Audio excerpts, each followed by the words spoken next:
और वो बोलती है कि मैं कैसी बहन हूँ कि मैं तेरी आरती भी नहीं उतार पाई इस राजपूत हाउस में। और तो ये सुन के वो बोलती है कि मैं उस घर में रहने वाली नहीं थी, और मुझे तो अब कम से कम तेरे को तो ये बताना चाहिए था कि तेरा देवर ही अमन है, और उसने ही तो मुझसे प्यार की बातें करता था सिर्फ, मैं उस वजह से मैं, और कुछ नहीं था मुझे कि मैं, अगर मुझे ये बात पता होती पहले से कि ये तेरा ही देवर है और राजपूत परिवार से है, तो मैं कभी भी इससे प्यार नहीं करती और ना ही कभी इसके साथ ऐसी चीजें शादी करती, क्योंकि वो झूठी शादी थी। ये चीज सिर्फ गिन्नी को पता है और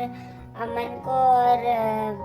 अंजलि को पता रहती है। पर यहाँ पे हम देखते हैं कि अंजलि जो होती है वो उसे मना करती है कि आप तू किसी से ये बात बताना मत, और मैं सिर्फ तुझसे ये बात बता रही हूँ। पर तू तो जानती थी ना कि ये शादी नकली है, इसमें कोई भी मतलब मैंने ये शादी नहीं की है और ना ही मेरी इसमें कोई खुशी है। ये सिर्फ मैंने तेरे लिए किया है। जिस तरीके से भाई अपनी बहन की रक्षा करने के लिए बहन की रक्षा करने के लिए हाथों में राखी बांधता है, वैसे ही मैंने तेरे लिए तेरी रक्षा के लिए अपने हाथों में चूड़ियां पहन ली, मांग में सिंदूर लगा लिया और मंगलसूत्र पहन लिया है। तो वो सुन के फिर गिन्नी को भी थोड़ा अफसोस होता है, मतलब उसको बुरा फील होता है कि अंजलि ने मेरे लिए इतना कुछ किया है, और वो बोलती है कि अब मैं उस घर में कभी नहीं आऊँगी, और मैं ये चीज़ें कैसे अब किसी को बताऊं, क्योंकि ये तो सिर्फ तेरी खुशी का ख्याल रखती हूँ मैं, मतलब तेरी खुशी के लिए मैंने ये शादी का नाटक किया है। और ये सुन के फिर गिन्नी को भी बहुत अफसोस होता है कि अंजलि ने उसके लिए इतना कुछ किया। और यहाँ पे हम देखते हैं कि जो अंजलि होती है वो बेचारी बहुत तकलीफ में होती है, क्योंकि सब लोग उसके ऊपर प्रश्न उठाते रहते हैं कि ये क्या कर रही है, किसके साथ इसने शादी की है और क्यों की है। तो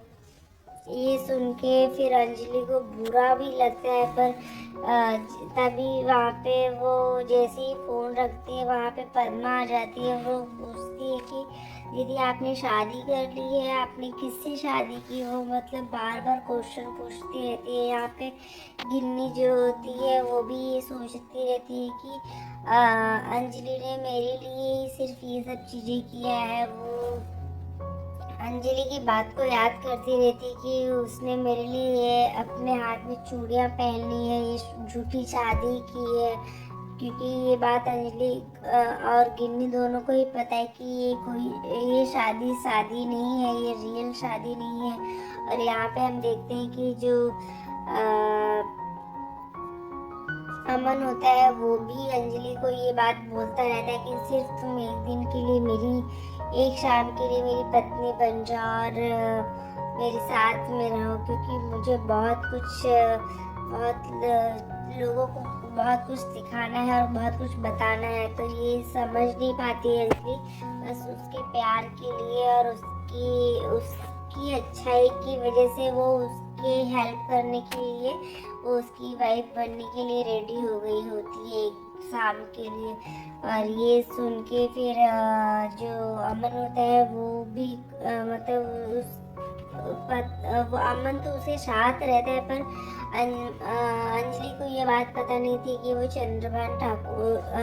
सॉरी वो राघव सिंह राजपूत का बेटा है। तो आज के एपिसोड में बस इतना ही फ्रेंड्स, देखते हैं नेक्स्ट एपिसोड में क्या होता है। क्या अंजलि अमन के साथ जाएगी या फिर अमन